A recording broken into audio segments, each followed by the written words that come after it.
Welcome to Always in Escrow with Colby Burchin and Serena Appel. Hello, Colbs. How are you? I am a little cold, but I am really doing great. How are you? Good. I'm staying cozy today because we are speaking with Dallin Donaldson, the founder of Bear Ridge Adventures, a dog sledding business owned and operated in the scenic Summit County, Utah. We want to welcome you to the show. Yeah, thank you. It's great to be here. So, Serena, I just got back from Utah, Deer Valley, and I happened to come across Dallin's company. And let me tell you firsthand, my family, we had the best time of our lives. It literally, the mountain is gorgeous, and Dallin owns like half this mountain. So the scenic tours and going on with the dog sleds, it was an incredible experience. Everyone should take advantage of this, but him and his wife are so gracious, his whole family actually. So Dallin, thank you first off for bringing my family to dog sledding, because we are definitely going to be a customer for life. Every time we go skiing, we're going to go dog sledding. Thanks for coming out. We had a good time. It was great. So I'm going to get right into it. How did you get into this business? When I was going to college up at Utah State with my brother, we started working for a touring company out of Park City, doing snowmobile tours and dog sledding. And that's kind of where we got started. We've grown up around animals our entire lives, and fell in love with the dogs up there. We decided while we were going to college, we took a class where they wanted us to basically write up a business model for a company, and we chose dog sledding. And we wrote that up and decided, you know what, let's give it a try. We've got property here that we can run on, and we love animals. And so we found some dogs in a couple of different places. We bought 20 dogs, which I know that sounds like a lot, but in the dog sledding world, that's not very many dogs. And me and my brother ran tours, 2 sleds, a couple times a day, all winter long for the first 2 years. And that's kind of how we got our start. Serena, I want to set the tone. So I had one kid, my wife had the other kid, and we have our mutual friend Margot had our other kid. And Dallin was going to be my musher. And all of a sudden, the dogs were so excited. They line up and they're ready to go. The dogs broke the leash with Melissa's sled and took off. And all of a sudden, you see Dallin running for the dogs, and he caught up to them. It was wild. I have never, but it was so much fun. Exhilarating. It was great. Yeah, that was a wild experience. I mean, people don't understand how much power these dogs have. I mean, you hook up 10 dogs to a sled, and as you can attest, they are powerful. And so they actually, we tie off ropes to trucks because the snow hooks we put in the ground just don't hold them back. And that rope snapped on us, and off went the team. And luckily, I saw the dogs passing me in my peripheral vision and ran over there and grabbed onto them. And I took out her sled instead of yours that day. So yeah, it's always fun. So can you paint the picture for me? I want to know. So you have the sleds, you're seated on a sled, and then you have this musher, which is the leader. Is that's your term for a leader or driver? Yeah, it's the dog driver. The team musher was used kind of as a dog, someone who works with the dogs. To paint the picture for you, we have this line of dogs. You can actually almost see it behind me here a little bit. You know, there's this team of dog back here, and then the dogs are kind of lined up in single file right next to each other, 10 dogs deep.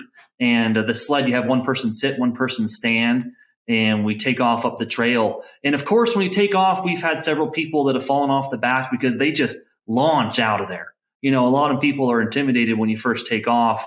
And then about 50 yards down the trail, they kind of get into this groove, and then the rest of the tour is kind of slower paced or whatever the dogs decide to do. And I noticed on your Instagram, which is fantastic, you have night rides and you have daytime rides. So during the day, you're going through these amazing trails. And Colby was telling me about this amazing, just brilliant, clean snow, and also lots of wildlife around. So tell us about those trails. How many trails do you have? Well, this property up here we own is several owners up here that we kind of are part of, and we lease them. The trails for the tours, we do different trails depending on the snow conditions. We move up this mountain. It's a lot of acreage. And so we move up the mountain as we need to keep in good snow. The conditions of the snow makes it easier on our dogs, and the client's a lot happier as well. At nighttime, though, we don't do tours. The nighttime rides you see on our Instagram is typically training runs. We're training for races right now. And so that's the only time I typically have to train my dogs. My race team is at nighttime. And so I'll take and do a night run, and that's how we do that. So how do you become a musher? I'd like to say you go to school and take some kind of course and things like that. But unfortunately, you just kind of show up and learn. When I first started doing these tours for that other company, I knew nothing. I showed up day one and I was like, I don't know the dogs' names. I don't know anything about them. And you just had to, we did some practice runs, training runs, and I kind of learned from there. And to be honest with you, we've been doing this 6 years, and it amazes me how every year I do this, I learn something new, either if it's from another musher on a race. It's incredible the amount of detail that goes into keeping these dogs in shape and healthy, happy. And so we're always adjusting and redoing things with our dogs to make sure that they are living their best life. If I could make a suggestion for all those who are listening out there, if you're interested in going on a dog sled tour, one of the questions I would ask when you call a company is, do you own your dogs? If you are encountering people who own their own dogs, run their own dogs, I guarantee you're going to have a better experience because of the amount of care that goes into those animals. You do not do dog sledding unless you're passionate about it. The time that it takes to take care of these animals, to keep them in shape it's overwhelming. We have to have 7 or 8 full-time employees just to maintain and run our tours and keep care of our dogs. And you said that you were saying before about the night runs, about competing, I guess, getting ready for competitions. Do a lot of the mushers race competitively or just do tours, or is it separate? A lot of these mushers do race. Your serious mushers, there's kind of 2 types of mentalities out there. One, you're a racer and you tour because you got to pay for your addiction. And the other mentality is you're like me and my brother, where you start a touring company and then you become obsessed. And next thing you know, you're doing races because that's what the dogs want to do. They want to do these longer races, and they're always pushing the boundary. These Alaskan Huskies are just so adventurous. They want to do more. And so that's what's kind of happened with us. I started doing a race a couple of years ago, and then this year I'm doing the furthest race I've ever raced, and they just keep pushing me to do more. And so it's a lot of fun. So I wondered if your dogs have ever encountered wild game or wild animals that were threatening while on a tour. I've never encountered moose. Are definitely the most threatening animals that we can encounter. Believe it or not, they are very dangerous for our dogs. They can stomp an entire team if they decide to. You have to be careful. I've never encountered a moose while on a tour. I do have a funny story, though. 2 years ago, we were taking out a lady for her birthday, a surprise birthday party. She went dog sledding, and we were going down the trail, and it was a sharp corner, and we didn't see it in front of us, and there was a skunk right in the middle of the trail. So we ended up getting sprayed by a skunk, and it was a pretty smelly birthday. Wow, that's crazy. Okay, so let's talk about your amazing staff, the leaders, and your dogs. At what age do you start the dogs on their first run? I would say we start harness breaking them anywhere between 6 and 8 months old. And a dog or a puppy isn't typically harness broke for a good 10 runs, 10 to 20, depending on how timid the dog is. You don't want them to be intimidated when they get hooked onto that sled. You want them to be excited about it. So we teach them to get in the harness, and then we'll hook them up with an experienced older dog and start doing smaller training runs. And those first runs are usually really short and really fast, just to kind of let them kind of figure out what it is to run inside of a team. The thing that's really interesting is people are like, oh, how do you make these dogs run? And the thing I don't think people understand is I don't make them do anything. They want to do it. It's like this drive to pull that is just born into these animals. I don't teach them to pull. I teach them to have good habits. I teach them to make sure they're not chewing on their harness, that they're staying in line and running with the team and working together. Those are things I can train, but I can't make them run. And so that's just a desire they have as the dog, as a working dog. So I'm sure the next natural question would be, at what age do you retire them? I never really truly retire them. I'll let a dog run as much as they want to and as much as they're able. I have a couple of dogs, which I don't know if you noticed on your team or not, but I actually run some older females that are 12 to 14 years old, and they're still touring, and they love it. They are active and healthy, but of course they can't keep up with the younger dogs. They do maybe one run a day, and they still get to feel like they're part of the group. And their experience is and their knowledge that they've learned is so helpful for my younger dogs. Those older dogs teach them everything. And it's a fantastic way to train. So I retire the dogs when they absolutely need to. But I'll tell you one thing: these are not house pets, and they're not happy if they're not running. I've tried bringing them into my house as an older dog, and they are usually miserable. They want to move, they want to run, and they want to feel part of the group. It's really important to them. Right. There was an older dog in our group. I think it was 14. It was black and white on the back right of my dog sledding team. I can't remember the name. It's so cute. Yeah, Indy would have been Indy. Indy. Yeah. She had a lot of force though. She was going. Yeah. Oh, they still drive. You bet. They are more than happy to be there.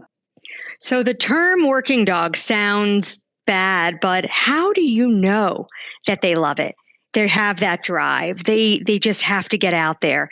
And then my follow-up to that is, did the dogs ever get cold? Oh, that's a great question. I'll ask you, what did you think when you showed up and there were all those dogs hooked up? What was the energy like? What did you feel? I always like to ask people who do it all the time. They definitely looked hot and like ready, roaring to go. Like we weren't ready, they were ready. Serena, they were you can almost going. They were barking and like in a row, and none of them were lounging. When you get to the top, they're taking a break, but they were great. I mean, totally different experience when you're there in person. Yeah, you can almost feel it, right? That energy, it's like palpable. You can feel this energy in the air. A lot of people, it's intimidating because they show up and it's just like you got 70 dogs that are just jumping and barking and pulling, and it's just like this anxiety in the air. And I have several people ask me, "Oh, are they okay?" And I'm like, "You just have to understand, this is truly excitement." And that's how you know these dogs love what they do is they just get out there and they are so amped to run. And they do this, every day. And there's times where I'll feel worn out and tired from working, doing tours, and I'll show up that next morning. You'd think they've haven't been out on a run for days, and they are so energetic. I've got to tell you kind of a cool experience that I had. I was doing one of these training runs up in a different area for this race I have coming up next weekend. And I had 12 of my best dogs hooked up to a team. And we went 80 miles in 2 different runs. So I did 40 miles each, and we did it in under 12 hours. So just to give you an idea of these dogs' true, athletic ability, I got done with 80 miles and they wanted to go again. They weren't tired yet. And so, it's a different way of looking at the world. When you think of pets and your dog doing a walk, you're like, oh, if I walk 2 or 3 miles or a mile, my dog's going to be happy. And these dogs are such athletes that their spirit is incredible. Your dog food bill must be humongous. Yes, it is. Yeah, they burn through roughly 5,000 calories a day. And we have to replace that with both kibble, and we also do raw meat for the dogs as well. So studies show that dog sledding supports mental health. Is it also a physical workout? There is definitely a physical aspect along as a mental aspect for these dogs. I was telling my brother on this team that I've got put together for the race, I said, you may be younger and you may be faster, but my team is gritty. And what I mean by that is mentally, they're very tough. I'm really excited to see how they do because they're experienced and they are hardened team. It reminds me of any kind of athletic team that is very experienced. They're going to be tough to beat. So there's definitely a mental aspect. A lot of it when it comes to picking my leaders, the ones who are on the front of the team, that is really what I'm looking for is mental toughness. Someone who is willing to be consistent and get out there and go get it. And then also for humans too, that it has, it's showing to have some mental health benefits, being in the outdoors and fresh air. And then as a musher, do you have to you have to pull back those harnesses? Is that really hard to do? Does that create arm strength? Oh, it's very physical. Yeah. when I've been doing my training runs and doing my my tours, it's exhausting. Yeah, you're working those dogs, and not only that, like I was looking at, I kind of keep a GPS on me to keep track of how far I've been and my speed and everything else to keep track of how I'm doing. And I was standing on that sled on the back over 8 hours on my training runs, just to give you an idea. And it's a lot like skiing. So can you imagine going down a ski slope 8 hours straight? That's kind of what it feels like. And so it's very physically challenging. Yeah. Your leg strength must be incredible. And so the dog's endurance and you have it too.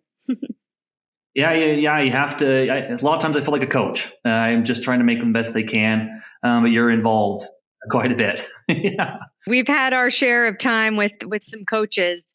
I can imagine how Coach Rick Macy would be motivating a team of dogs. Right. But it's just a different venue, dog versus tennis. It's always, same kind of thing. So tell our audience, the types of tours that you do so they could, log on and see what you're all about. I took the hour tour because I have young kids. I didn't know how they would last. Your wife was kind of guiding me. Serena, his wife is, she really runs the show behind the show. Yes, she does. She keeps us organized and lined out. She does a great job. People always give reviews, and she's mentioned in almost all of them. And she's they usually only never even meet her. It's just the interaction they have if they're on the phone and stuff like that. So the tour options we offer is the 1 hour. It's the most popular. You're on that sled between 45 minutes to an hour. You go up the mountain to a checkpoint halfway up. It's about 3.5 miles each way. And at that point, we take pictures and let you guys meet the dogs once they've kind of calmed down a little bit, turn them around. And then the way down is quite a bit faster. We also do a 2-hour tour, which is a 12-mile round trip. So you're talking double more or less in the distance up and back. And that experience, we offer people to harness the dogs and unharness the dogs. It gives them a little bit more of an idea on what it takes to hook up a team instead of just showing up and seeing them already. So it's people who really want a more hands-on experience. And then we also offer starting mid-January, but we're so busy during December and middle of January, we only offer this after that time period. We do a half-day tour. And the half-day tour, we go up there a long ways. These are people that are typically return customers that have been with us 2 or 3 years, and they just keep getting more of an itch. And so they keep coming back for more. And so we've offered this half-day tour, and we actually take them out for lunch afterward and things like that. Sounds amazing.